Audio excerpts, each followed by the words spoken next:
Bowen Yang speaks at length about the Shane Gillis situation on SNL. Bowen Yang appeared this week on what may be one of the few remaining episodes of the WTF with Marc Maron podcast, and it was, more than most, a full-on love fest. Maron is clearly a fan of Yang's, and Yang, well acquainted with the show, is just as much a fan of Maron. The two first met through Lily Gladstone, with whom they share a mutual fondness.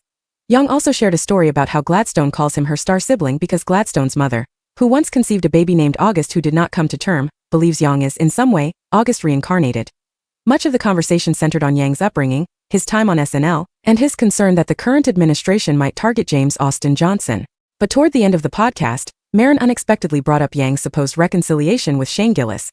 For context, Yang, Gillis, and Chloe Fineman were all hired by SNL in the same year.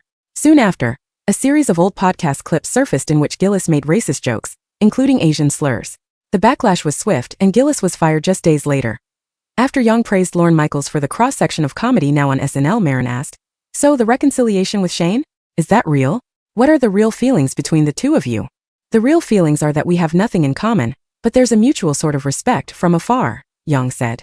He added that he still feels some trauma from being implicated in one of these big national stories about cancel culture.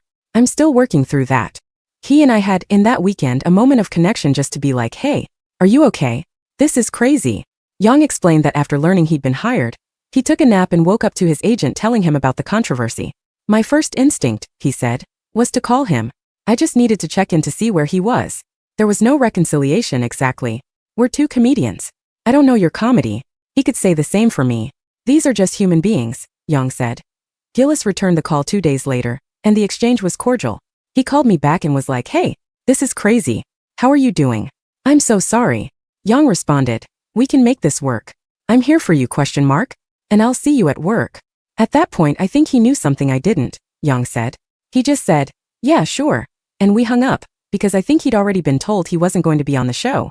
There was nothing to reconcile. Both of us just had to navigate being used. I think there was an effort to recruit people to one side or the other, like, if you like this guy, this is what you stand for, and if you like that guy, that's what you stand for. But both of us are more dimensional than that. And that's where Yang left it.